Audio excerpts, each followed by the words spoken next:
Dalija Senga, živijo, lepo pozdravljena. Živijo.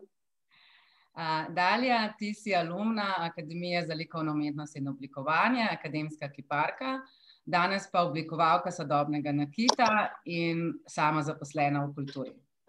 Če se malo sprehodiva čez tvojo karierno pot, bi te za začetek prosila, da nam poveš, kaj si sanjala, ko si bila majhna, kaj si hotela postati? V bistvu sem že zelo zgodaj hotela biti umetnica. Mogoče, ko sem bila deklica, majhna, sem razmišljala o tem, da bi bila zobozdravnica. Potem pa že v prvem letniku gimnazije ali pa 8. razred osnovne šole sem pa prebrala knjigo o Rodenu in se takrat zaljubila v kiparstvo. In sem se odločila, da je to nekaj, kar si res želim početi v življenju. Super. In potem je bila na nek način ta tvoja odločitev za akademijo pač tako avtomatična. Si kaj preverjala, si takrat kaj vedela v samem študiju, ko si se vpisovala, ali je bila dejansko ta tvoj poziv te knjige, ta motivacija za vpis? Jaz sem najprej hotela iti na oblikovno šolo, pa nisem bila sprejeta, zato sem šla na gimnazijo, kar se mi je zdela v bistvu zelo dobra odločitev, ker sem dobila neko širše znanje še iz drugih področij. Sem se pa potem celo gimnazijo načrtno pripravljala za sprejem na akademiji in sem preprosto videla to kot svojo pot. Moram reči, da se nisem zelo veliko ukvarjala s kakšnimi drugimi možnostmi. Mogoče, če ne bi bila sprejeta, bi šla na kakšno psihologijo. Sem imela pa res zelo jasen cilj v glavi. Odlično. Če danes pogledaš nazaj, kaj se ti zdi, da je to, recimo, kar ti je sam študij na akademiji dal in ti pride danes prav? Študij mi je dal prvo drill, roko. Na kiparstvu je bilo super, ker smo res 2 leti vsak dan delali figuro, delali akt in si potem res friziraš roko, kar mi je tudi kasneje prišlo prav, ko sem delala pa na restavratorstvu kot kiparka in sem modelirala večje kipe in skulpture. Ena stvar, ki mi je pa za prihodnost zelo prav prišla, je pa ta skoncentriran čas vsak dan namenjen ustvarjanju. Mi smo imeli to od 10 do 1 recimo namenjeno kiparstvu. In takrat sem se nekako naučila in priučila tudi za prihodnost, da imam določen čas v dnevu, ki je namenjen izključno ustvarjanju. In da se takrat vsa energija v to skoncentrira. In to sem potem obdržala. In to ti še danes pride prav, ne? Glede na to, da si sama zaposlena, je kar disciplina potrebna, ne? Ja. Poleg študija si mogoče se ukvarjala še s kakšnimi drugimi stvarmi, recimo, ko so ti kasneje na tvoji poti prišle prav ali pa so ti koristile, kakšne obštudijske dejavnosti?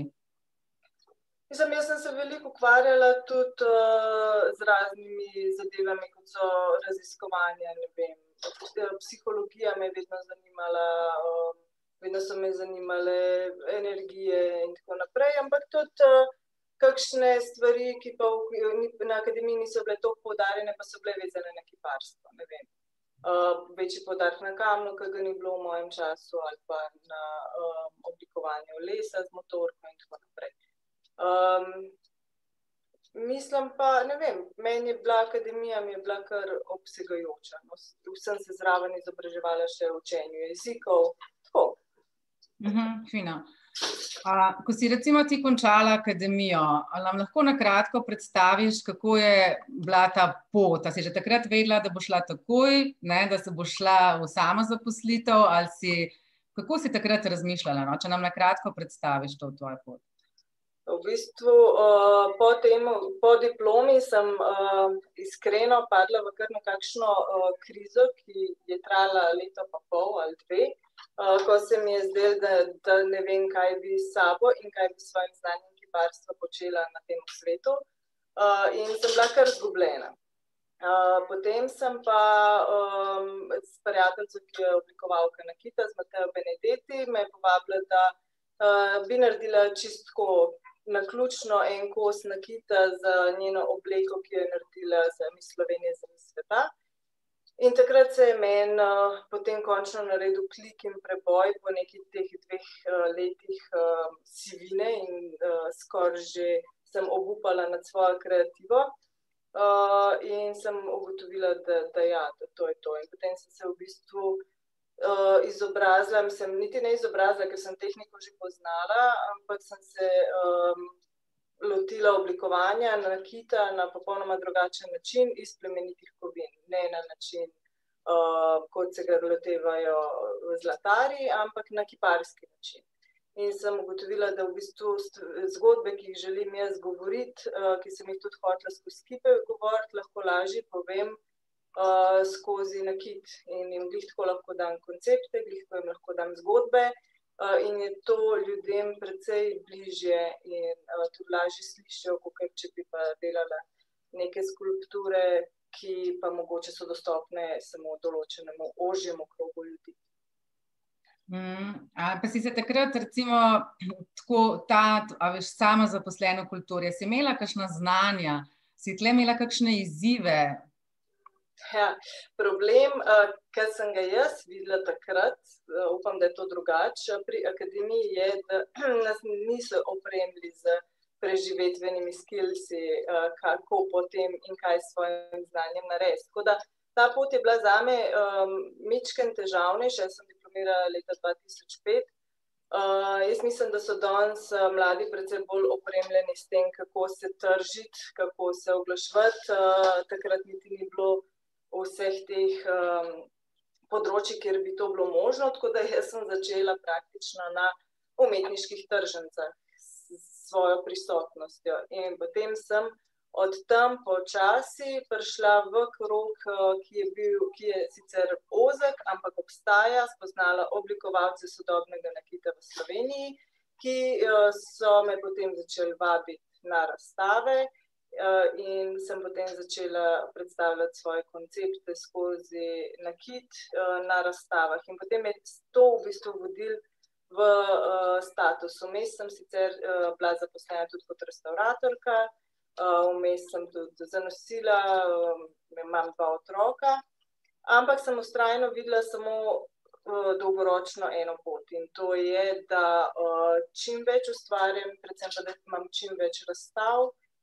In potem me je tudi Slovenija spoznala kot nekoga, ki ima lahko status samozaposlenega v kulturi. Je pa res, da za ta status je treba kar veliko narediti. Ja, kaj konkretno? Konkretno čim več razstav, po možnosti razstave v tujini. Ko sem začela razstavljati, ne vem, v Španiji, zdaj bom naslednje leto imela razstavo v Milanu, čim več v tujini, to najbolj šteje. Pa seveda vse naše galerije, ki kakorkoli kotirajo. Potem pa šteje to, da imaš čim več objav v revijah, da se te vidi, da se te promovira, da imaš intervjuje, moraš postati viden. Moraš izstopiti toliko iz nekega, ne vem, recimo v mojem primeru povprečja oblikovalcev nakita, da si viden. Se ti zdi recimo, da imajo mladi možnost že v času študija nekaj narediti za svojo kariero? Absolutno. Jaz mislim, da je danes ta možnost za mlade precej večja in boljša, kot je bila za nas. Mladi so tudi bolj usposobljeni, kot sem rekla, že štartati s tem, da objavljajo svoje stvari, da si vzpostavijo velik krog ljudi, ki jim sledijo. Ne vem, to je danes že storiji, posnetki, v bistvu je to veliko lažje, kot je bilo za nas, ki smo obstajali v tistem cajtu samo ali te je nekdo pač fizično lociral in ali je prebral kakšen intervju v časopisu. Seveda se je to tudi zame spremenilo v zadnjih letih in je lažje. Moraš biti pa tudi tle redno prisoten na družabnih omrežjih, plus to, da se je seveda tudi spremenilo to, da lahko svoje storitve ponujaš tudi v tujini prek raznih spletnih trgovin, ki so namenjene oblikovalcem in tako naprej. Ja, mislim, dejansko je res, da so te časi zdaj bolj namenjeni, ne, pač, kot si rekla, tujini, socialno mreže in tako naprej. In tudi zdaj, pač, ne vem, če so takrat, ko si ti študirala, že bili karierni centri, recimo, ne, zdaj mi ne organiziramo tudi za akademije, management in v kulturi in take podobne delavnice, ki se jih pač mladi lahko udeležijo. In tako kot smo rekli, ne, živimo pač v tem času, ko je dejansko vse nekako bolj dostopno na socialnih omrežjih. To se mi zdi super. Jaz osebno bi bila, ne vem, če so bili, vsekakor nismo vedeli za njih, bi mi pa veliko lajšali, če bi se lahko na koga obrnila, ker jaz sem veliko spraševala, kako bi se lahko izobrazila v temu, kako prodreti, kako se oglaševati, kako se mrežiti in tako naprej. Pa moram priznati, da takrat te informacije nekako niso bile dostopne in se mi zdi, da je super, da so danes možnosti, da se že študente usmerjajo v to smer, da razmišljajo o tem. Dalja, bi nam ti mogoče na kratko predstavila zdaj ta tvoj sodobni nakit. Kaj zdaj to pomeni? Kaj ti počneš? Na kakšen način? Jaz v bistvu delam s tehniko, ki je dosti meni kiparska. To je vsak kos modeliram v vosku in ga potem odlijem v srebro in zlato. Kar je meni všeč, da jaz lahko v bistvu na zelo subtilen način, zelo oseben in ne, da bi se podala na pladnju, dajem neka svoja razmišljanja noter, neke svoje zgodbe. Recimo en primer, kolekcija zgodba za pisavo, je nakita, to so tudi med drugim uhani, ki jih imam gor, ampak se ne vidi, to mora biti close-up posnetki, je kolekcija, ki nadaljuje moje diplomsko delo še z aluja, kjer sem imela eno omaro, ki je bila stara to kot jaz in velika in sem jo 3 mesece popisovala in vžigala vanjo svojo življenjsko zgodbo z zelo majhnimi črkami in sem krožila okoli omare in potem se v bistvu ta nakit je odtis te zgodbe vžgane v to omaro, ne. In v bistvu na nek način, ki ni interpretiran zdaj vsakmu, ki ta nakit ima, dajem svoje zgodbe naprej, po drugi strani so pa ljudje izjemno subtilni za to in zelo začutijo in jih zelo fascinirajo kakšne zgodbe, ki se podajajo v nakitu. Ne vem, recimo še ena kolekcija, ko sem naredila serijo nakita, to so bili Dreamcatcherji, ki so bili odtisi, to je bilo tudi na Fashion Weeku, odtisi nakita, ki je bila v bistvu, so bile moje sanje, urezane v lobanje od srne. To je bil moj nek sanjski dnevnik. In ta nakit je zelo lep, noben pa ne ve v bistvu, iz česa izhaja, je pa pisava in odzadaj so možganski šivi in kost od spodaj in tako, ne. Predvsem me zanimajo, je zanimiva, je tudi malo mejna, ampak mene zanimajo po eni strani zgodbe, ki so zelo osebne, po drugi strani me pa fascinirajo teksture in se vedno igram s teksturami, predvsem takimi, ki so ponavadi spregledane. Ja, to, kar si povedala, je izjemno zanimivo in tako malo skrivnostno, ampak vem pa tudi, da delaš neke odlitke, recimo po drugi strani iz narave, ne? Ja. Recimo, če me kakšna stvar zelo fascinira, ne vem, kot je trenutno hit žajblov list, ne, pa se to je nekaj, kar nisem edina, kar delam, ne, ampak je ena tekstura, ki me zelo veliko zelo potegna in mi je fascinantna in me vsakič znova navduši, ne. V bistvu ne rabi vsaka stvar imeti neko čisto simbolno zgodbo, mora biti pa vsekakor nekaj, kar mene fascinira, ne vem. Ena kolekcija pa je brez veze, srčke delajo vsi, ampak srčke, ki jih jaz delam, so v bistvu srčke, ki jih je naredila moja 6-letna punčka, ne. In zaradi tega so vsi pofavljeni, drugače narejeni, ampak meni osebno pa imajo dodano vrednost, ne. In tega tudi marsikdo ne ve, da je v bistvu izdelano strani 6-letnice, ki se je igrala, ne, meni je pa to nekaj najlepšega. In to ljudje tudi nekje začutijo, da je drugače in da je izstop iz neke klasike. Dejansko ima čisto vsak tvoj nakit zgodbo. ne, Ja. če tako rečeva. V bistvu vsak tvoj kos ima neko zgodbo, ne, in če koga zanimajo, z veseljem podeliš, ne, ker bo potem še bolj čarobno in magično. Dalija, nam poveš, recimo, kako poteka en tvoj tipičen dan, da recimo si znamo predstavljati, kako izgleda, ne vem, delo enega umetnika. Moj tipični dan vključuje to, da peljem zjutraj otroke v šolo. Po možnosti, če je dober dan, grem pol takoj odlaufati en krog in potem grem za svojo delovno mizo, kjer preživim 4 do 5 ur. In ustvarjam, brusim, zaključujem naročila, lotam, postavljam kamne in uživam. Potem pa moram reči, da kar nekaj časa v dnevu sigurno moram nameniti vsak dan tudi promociji. Veliko mi vzame fotografiranje kosov, veliko moraš premisliti, kaj boš objavil, kako boš postavil fotografije, kaj boš napisal. Problem tega je, da si one man band, ne?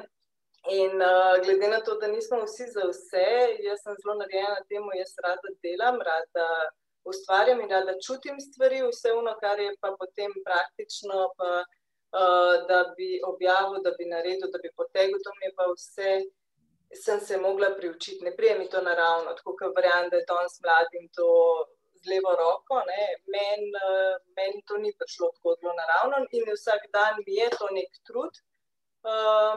Po drugi strani sem se pa pač priučila, da je to del mojega vsakdana in da brez tega ne gre, ne. Seveda se potem fotografiram stvari večinoma tudi s profesionalnim fotografom, da so prave fotografije in tako dalje, ne. Tako da potem je seveda treba tudi premisliti embalažo, cel package moraš stalno imeti, vse v glavi, ne. V nekem idealnem svetu bi to počel nekdo drug, jaz bi samo uživala, ampak seveda počnemo vse, ne. In se je treba naučiti gledati celo sliko in se ukvarjati s celo sliko. Kontakt s strankami, biti hiter, biti ažuren, takoj odgovoriti, takoj dati nek reply, znati komunicirati s strankami, to je v bistvu zelo, zelo, zelo pomemben del tega, da ti uspe prodati svoje kose, da ti uspe, da te priporočajo naprej, reševati težave in tako naprej. Moraš imeti kar nekaj skillov, no. Moraš imeti kar nekaj skillov, ne, delo z ljudmi, tudi malo psihologijo, ko si v začetku omenila, da te v resnici, a ne, skozi zanimala, ti dejansko zdaj prav pride, ne, v bistvu pri delu s strankami, ne, pač, ko sodeluješ, tako da te je na nek način življenje čisto prav vodilo, ne, pač umetnost in psihologija, ki si danes lepo zapakirala v eno to zgodbo, ne, pač skozi svoj nakit, ki lahko pač komunicira z njim, ne, in potem tudi kako skomunicira s strankami. Ja, zaradi tega, ker jaz v bistvu zelo delam osebno, zelo delam za vsako stranko posebej, za vsako stranko se dobim, si vedno vzamem vsaj uro časa za človeka, da se spoznamo, da se začutimo, da vem, kaj si on želi ali ona, kaj si predstavlja in tako naprej. Tako da to je v vseh teh letih zelo veliko različnih ljudi, takšnih in drugačnih, in tudi to moraš nekako zelo znati speljati in da se ti človek odpre, da ti zaupa, da v bistvu ve, da si ga začutil, da ve, da ti veš, kaj on hoče in to je zelo tako na osebni bazi, ne. Ni mass production. Kako pa razmišljaš o prihodnosti? Ja. Trenutno v tej situaciji rečemo, da ostajam pozitivna. Imam to srečo, da imam status samozaposlene v kulturi, ne, in upam, da ga bom ohranila. Ravno včeraj sem sporočila, da je ena razstava v Milanu, Jewelry Fashion Week, ki bi mogla biti letos, se bo zaradi covida prestavila na naslednje leto in tako naprej. Tako da tudi na te stvari bo treba biti pozoren, koliko sploh bomo imeli možnosti ohraniti status, ali nam bodo dali kakšne druge možnosti, glede na to, da ne moramo imeti razstav, ne, in da se vse prestavlja. Mislim, vsekakor sem optimistična, the only way is up. Jaz mislim, da je treba še več delati na temu,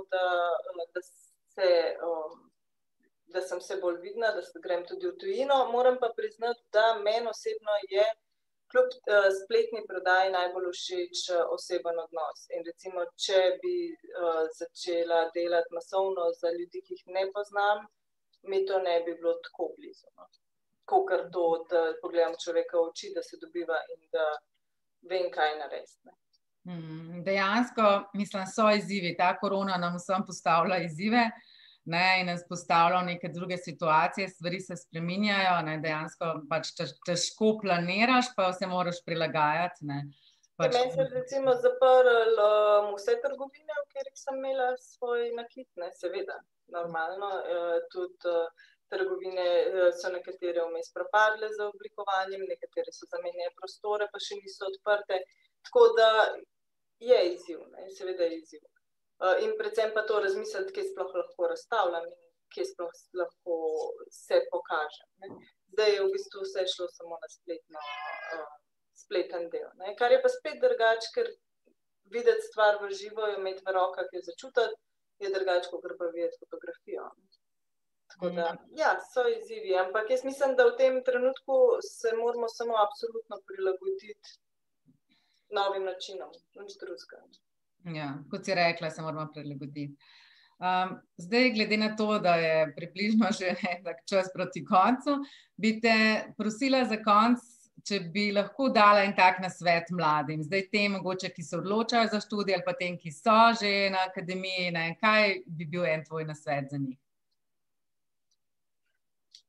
Gledati čim širšo sliko, čim več izobraževanja na različnih področjih in čim več se opremiti z sposobnostjo potem enkrat, tudi če ne veste, kaj boste delali, ker jaz na akademiji nisem vedela, da bom oblikovalka sodobnega nakita, jaz sem mislila, da bom pač kiparka.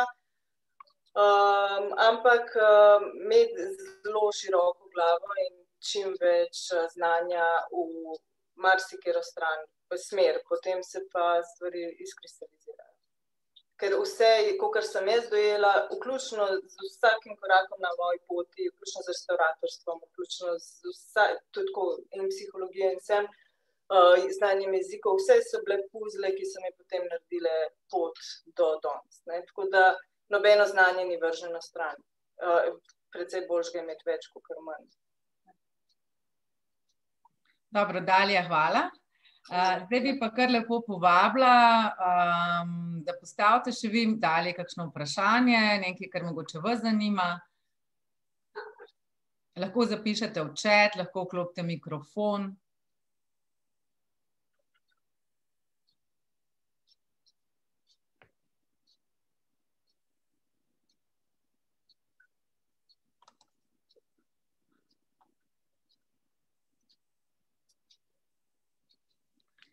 Dalija, mogoče kakšna stvar, ki te recimo nisem vprašala, pa bi jo mogoče želela povedati, pa se ti zdi, da bi bilo pomembno?